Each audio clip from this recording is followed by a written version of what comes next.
পর রাজধানীতে বজ্রসহ বৃষ্টির দেখা মিলেছে। এর মধ্যে কোনো কোনো এলাকায় শিলাবৃষ্টি হয়েছে।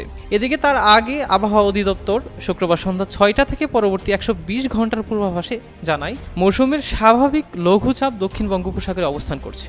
এর প্রভাবে প্রথম দিন রংপুর, ঢাকা, ময়মনসিংহ ও সিলেট বিভাগের কিছু কিছু জায়গায় এবং রাজশাহী, খুলনা ও বরিশাল ও চট্টগ্রাম বিভাগের দু এক জায়গায় অস্থায়ীভাবে দমকা হাওয়া ও বিদ্যুৎ চমকানো সহ বৃষ্টি বা বজ্রবৃষ্টি হতে পারে।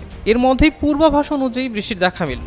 শনিবার দ্বিতীয় দিনেও রংপুর, রাজশাহী, ঢাকা, ময়মনসিংহ ও সিলেট বিভাগের কিছু কিছু জায়গায় এবং খুলনা, বরিশাল ও চট্টগ্রাম বিভাগের দু এক জায়গায় দমকা হাওয়া ও বজ্রসহ বৃষ্টির সম্ভাবনা রয়েছে। এ সময় দিনের তাপমাত্রা সামান্য কমতে পারে এবং রাতের তাপমাত্রা সামান্য বাড়তে পারে।